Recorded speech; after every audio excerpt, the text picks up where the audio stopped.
Pahrump, Nevada is by most measures a very young town. Its streets are flanked with glittering casinos, contemporary shopping centers, lush golf courses, and upscale housing developments that look as if they spontaneously popped up out of the surrounding desert. Only a few decades ago, this area had an entirely different look. A stretch of green alfalfa and cotton fields, themselves curiously out of place in what was even earlier just another dry, dusty desert valley. Pahrump's story from this to this and to this is a relatively short one, filled with memorable characters who responded to life's challenges with a rare combination of grit and creativity.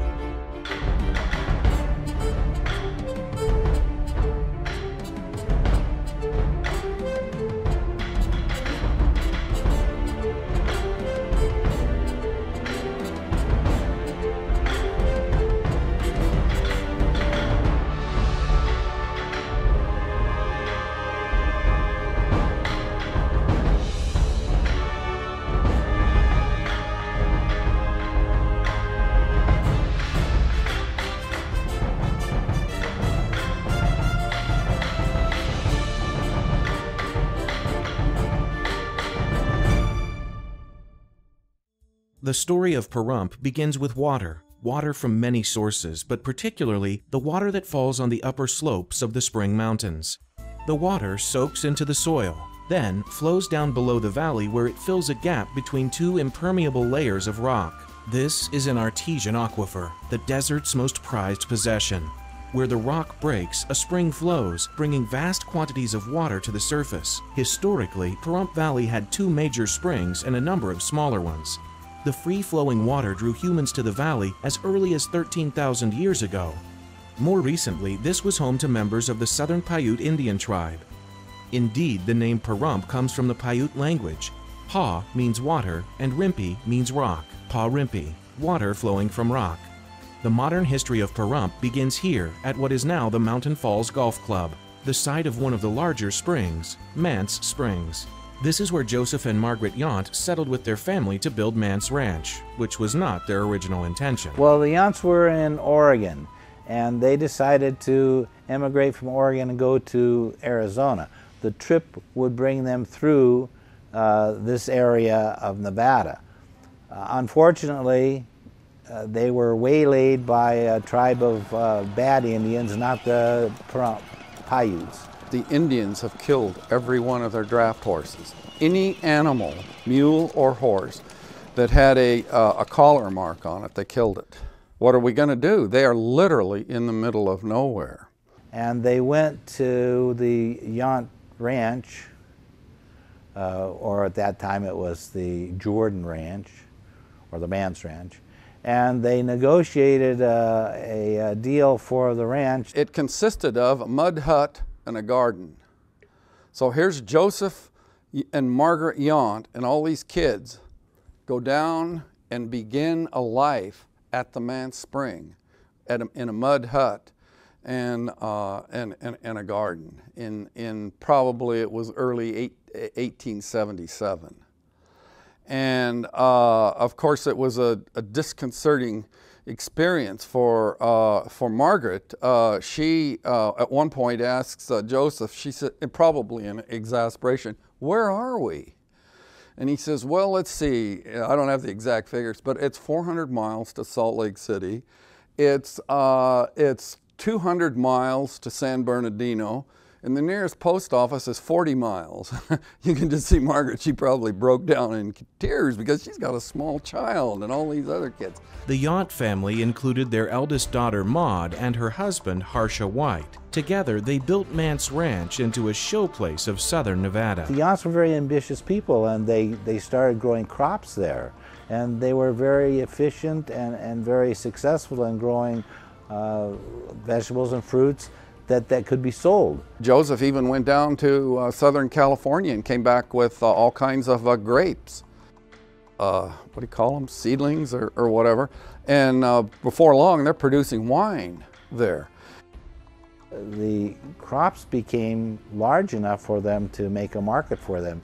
And when the town of Johnny began mining at the turn of the 20th century, It made a very nice business for the Yount family, and they became very wealthy, believe it or not. They're raising cattle both at the ranch and letting them graze in the mountains. They're involved in timber operations in the Spring Mountains, namely through a sawmill. They built a sawmill up there, and they're sawing lumber, and they're selling that lumber, including mine timbers and everything. Back home, a gracious and proper house replaced the mud hut, and ranch buildings sprawled on the acreage surrounding it. The water from the springs nourished fruit and nut trees and a lavish garden. The Younts had transformed Mance Ranch into an oasis of comfort and refinement, a welcome stopover for travelers crossing the Mojave Desert. It was a good overnight. They had accommodations. They had plenty of food. They were very generous people. They took care of anyone that stopped there. They actually had an accommodation like an inn where people could stay and even vacation. And they had the pool, the little lake pool that was almost tropical in respect that it was completely grown around it. I believe that they are towering figures in the history of the American West, that they are the example of the very best in the history of the American experience. And they weren't killing people, they weren't stealing, they were going out and with hard work and enterprise developing a wilderness. 6 miles to the north was the Pahrump Spring, another abundant source of water. It was the home of Chief Tecopa, the last chief of the Southern Paiute in this area, until William Bennett acquired it just a year before the Younts arrived. Within 5 years, Bennett was cultivating several hundred acres of crops with ditch irrigation. In 1882, he sold the ranch to Aaron and Rosie Winters, who did not do as well, and so lost the ranch to back taxes 5 years later.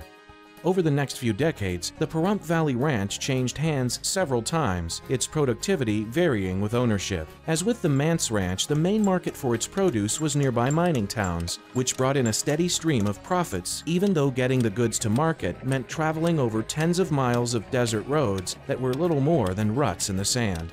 The mining boom was temporary, and so was the demand for Pahrump Valley produce. When the mines closed, so did Pahrump's early heyday. The Pahrump and Mance ranches fell into disuse and disrepair. A few decades later, a new group of settlers arrived with a different vision of what the water could do. In 1930, Frank Pop Buell planted a vineyard and founded the first Pahrump Valley winery. The Chateau Buell Winery produced a product of high enough quality to be served at high-end hotels in Los Angeles. He was later shut down because the alcoholic content of his wine was deemed too high. In the 1940s, two ranchers arrived in Pahrump with the same idea, dairy farming. Stanley Ford came from a Wisconsin family of dairy farmers and settled on land known as the Raycraft Ranch. His small dairy sold butter to nearby communities during World War II. Then in 1946, Elmer Bowman bought the Mance Ranch and moved his family here, including several grandchildren. He came to start a dairy farm, but he ended up with much more than that. I was 6 months old. The ranch had previously been owned by Dr. Cornell from San Diego. He had 800 head of range cows on the ranch and 50 horses when my grandfather bought the place. And then the farming, they developed more farming and drilled more wells and were able to increase the size of the productivity of the ranch. The Bowmans grew alfalfa to feed the cows and for export, as did many farmers in the area. But Pahrump's real future as an agricultural community lay in a different direction: cotton. John Hughes was the first to see cotton's potential in the valley. In 1936, he planted 600 acres of cotton on the Pahrump Ranch, an effort that turned out to be a scientific experiment, although Hughes did not plan it that way. Hughes found out the hard way that cotton would not grow on virgin land, but thrived on land previously planted with alfalfa. The loss of much of his crop was an expensive lesson that cost him the ranch. But 9 years later, his son Leon returned to try again, this time on Mance Ranch. And so he made a deal with Elmer Bowman. He says, look, give me a lease on a bit of land down there where there's alfalfa growing. Alfalfa had grown. And I'm going to see if I can grow cotton there. Well, Elmer Bowman, to his wisdom, went along with it And sure enough, he produced a good cotton crop. Leon Hughes was so successful that other local farmers began to grow cotton too. Pahrump cotton was high quality, and soon cotton became king, with thousands of acres in production. Among those cotton farmers was an enterprising young man who arrived on the scene at age 19, Maxwell Kent Hafen, otherwise known as Tim. Tim and his dad bought 840 acres of the Mance Ranch in 1951. Married. Child on the way. My oldest daughter, Vicki, was born 3 weeks after I moved out here.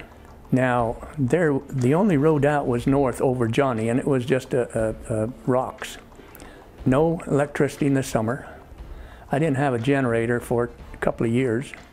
You know, we brought her out here, and it's no big deal. When I think back today, it's kind of hilarious because that would bother me to death. To bring a child 3 weeks old out in with no electricity in the summer heat. The Hafens planted 40 acres of alfalfa the first year and 100 acres of cotton the second year.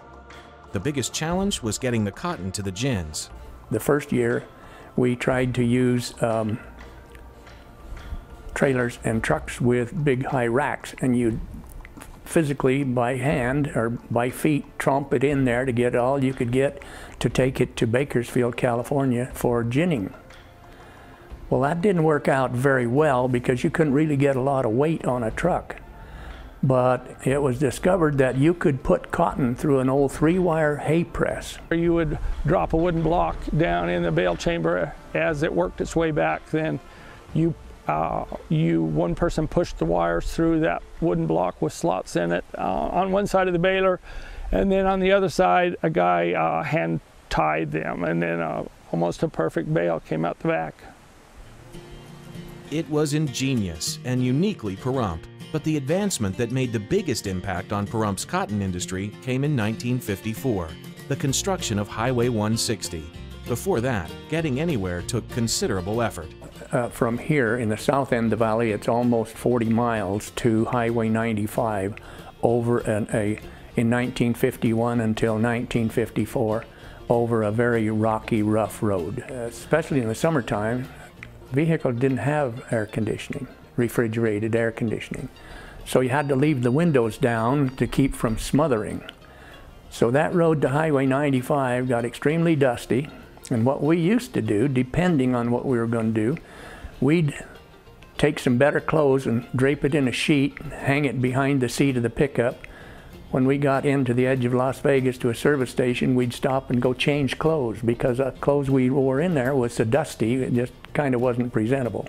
The new Highway 160 was a narrow, winding, and dangerous 2-lane paved road that now wedded Pahrump to civilization. Cotton got another boost in 1959 from an advancement built on the site of what is now the Pahrump Nugget Hotel and Gambling Hall, a cotton gin, the first in Nevada. The first bale to go through the new gin was from the Pahrump Ranch, which became the largest cotton producer in Pahrump after a Texas farmer, Walt Williams, bought it in 1958. The new cotton gin meant that farmers could process their product before sending it to market. It was a new era because then we could just dump from the cotton picker into trailers, 30-foot trailers, 8 feet wide, had 6 feet wire racks, and tow it to the gin and park it. And after they ginned it, we'd go get the empties and bring back. During the cotton years, the population of Pahrump Valley steadily increased. One reason was the Nevada Atomic Test Site 40 miles away.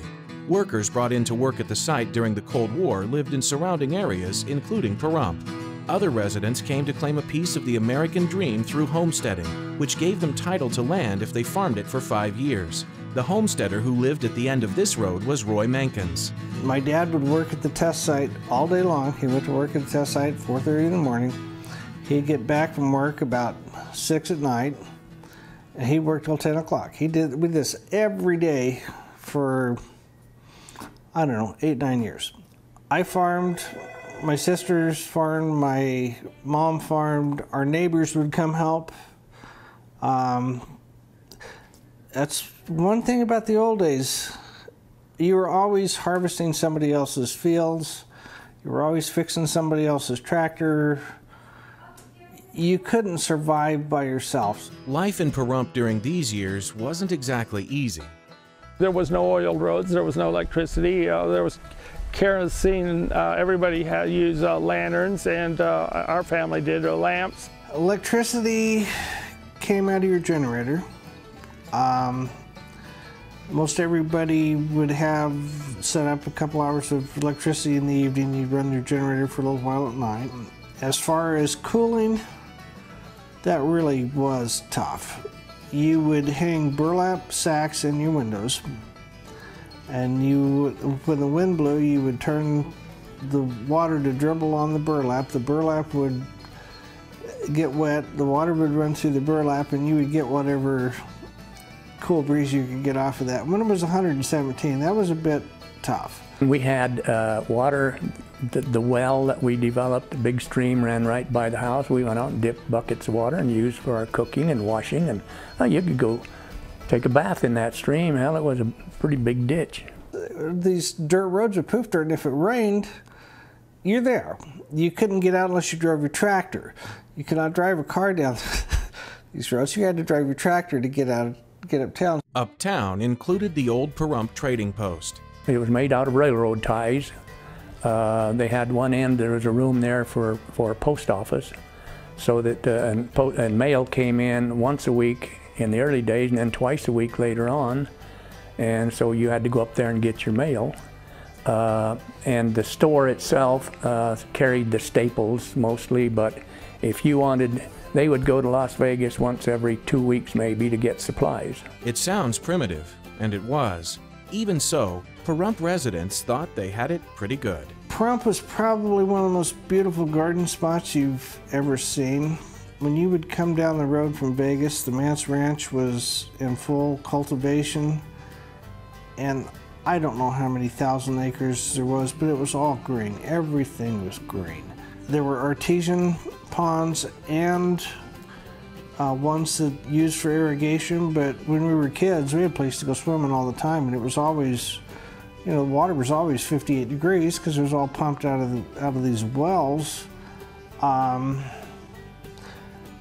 We had nothing to do, but we had everything to do. It was a great place to live. One carryover from this time is the Harvest Festival, which draws thousands of people to Pahrump every fall. It began over 45 years ago when the Williams family decided to throw a party. It was the first get-together of all the people in the valley. It was actually at the Williams Ranch. Mrs. Williams made cute little invitations and sent them to everybody that was in the valley and asked them to come over on a Saturday, and they'd have games and fun things to do. Lots of food and so on. The get-together was so much fun, it became a yearly event held at Petrick Park, one that evolved into a full-fledged festival. It was a ton of fun. There was a lot of people, a lot of enthusiasm. They had their great big barbecue. Bob Roode was in charge of the barbecues, and I swear that's why he got elected commissioner, because the man could make the best damn burro barbecue you've ever had in your life. We had a gymkhana. There wasn't really any rodeos.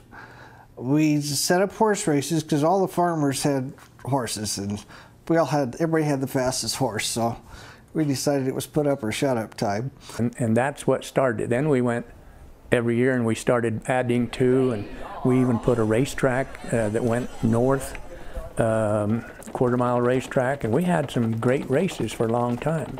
Even bought starting gates. I mean, we were uptown. The 60s were known as a time of change, and that was especially true for Pahrump. The town got its first in the outside world. The space program, the civil rights movement, and the anti-war movement significantly shifted American society. For Pahrump, the 60s brought its own dramatic change: electricity and phone service.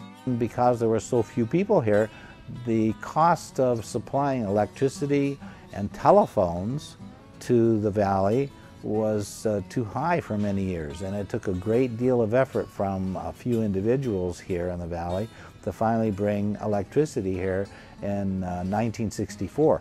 And I'll repeat 1964 because everyone is very surprised that it took that long. When you have electricity, then suddenly, and not being ready for it, you have to wire your house, you have to have power come to your house. I mean, it's a whole new world. But when phones came in, oh my God, that was so cool. The first was a party line. You'd have to tell Beulah to get off the phone. Beulah, I got to use the phone. She was on the phone all the time. It's like, I loved her to death, but she was on the phone all the time. Come on, I got to call Bobby. Oh, all right. You know, I think that was another turning point in Pahrump. When we got electric and phone, from there on out, all of a sudden we were a community. Before we had been a farming outpost, nobody had still heard of us. Nobody paid any attention to us, but we were here. But we got power and phones. We could get out. Made a huge difference in our life. Pahrump was on the cusp of a new era, although residents didn't know it at the time. The price of everything except cotton was rising, and it became harder and harder to make a living as a cotton farmer. Then Pahrump's cheap land, wide open spaces, and abundant water caught the eye of another visionary, Leonard Rosen. Rosen's vision was quite different from any before him, an aesthetically pleasing master-planned community complete with water, sewer, and recreational facilities. In 1969, Rosen's real estate firm, Preferred Equities, bought Pahrump Ranch and subdivided it into over 15,000 parcels. He named the development Calvada, after the California-Nevada state line running through Pahrump Valley. When the sale went down, it was a shock because we knew then Pahrump was going to change. That part of Pahrump was going to go from cotton fields and alfalfa into roads and homes based on what Preferred Equities was proposing. The buyers? Anyone they could sell to. Preferred Equities wrote the book on speculative land sales. At first, there were no roads to the parcels, so salespeople took to the air. They had a small Piper airplane that would take off and land, and there was actually buyers in the airplane, and they'd be flown over the valley, and a salesman would point at a cactus or some landmark to try and give folks an idea of where their land would be. Later, Michael Augustine became one of the salespeople. I was with Preferred Equities from 91 through 95. Initially, we'd start out in Las Vegas with an off-premise contact who would greet a couple and bribe them basically to come out for a 90-minute presentation for show tickets and a dice clock or various other trinkets and novelties, because they're giving up valuable time, their holiday time, and they really don't know where they're going or what to expect. And they'd get on a van and be driven out here to Pahrump and set through a presentation and be given an opportunity to purchase this property. Sometimes it was easier for them to leave if they did purchase. People from all over the world, all over the country, bought in, 10% down, make payments, and so they were very successful because they knew what they were doing. They'd done it before. Because there had to be a place to wine and dine prospects, Pahrump got its first nightlife and other amenities courtesy of Preferred Equities. When they built the lodge at Calvada, that included a first-class restaurant, dinner house, cocktail lounge, about a 4,000, 5,000 foot grocery store, which was the first, other than the old Pahrump trading post. That store actually had a live butcher in it. Even with a live butcher, less than 3% of Calvada buyers actually moved to Pahrump. But with Calvada's success, some other landowners decided to subdivide as well. Suddenly, Pahrump was on the map. It even got its own newspaper, the Pahrump Valley Times. The population began to grow. Some of the owners were permanent residents, some were snowbirds. By 1978, the snowbirds alone pumped over $1 million into the local economy. And then, the big boom came. From the mid-90s, probably till 2007, 2008 was historic booming, incredible numbers. I remember nationally Pahrump being talked about as the fastest growing county in the entire United States. With the boom came chain stores like Home Depot, McDonald's, and Sears. Plus, in 1997, Pahrump got its very own TV station, KPVM. But one characteristic of Pahrump didn't change: the sense of community. People mostly stuck together and got along, even when the neighbors were pretty eccentric characters. One was Dobie Doc, who commuted daily between Pahrump and his Las Vegas casino. Dobie was one of the most interesting characters around. Dobie would buy a brand new Rolls Royce every year. And then he would park the old one in his garage over by the airport. He wore overalls, you know, sleeveless, the bib overalls, and he wore a pair of pearl-handled Colt 45s with the full belts and all the bullets. In his pocket, he would carry a roll of probably, I don't know, maybe $10,000 in $100 bills. He had a 5-acre parcel just on the south side of Reno Avenue behind the Tropicana Hotel, and was going to build a bomb shelter, concrete bomb shelter. He had the hole dug when a county official came along and asked if he had a permit.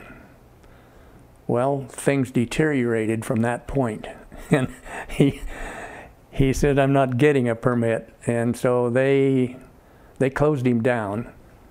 That's when he bought the old Buell Ranch in Pahrump, and he built a bomb shelter out here. It's there. I've seen it.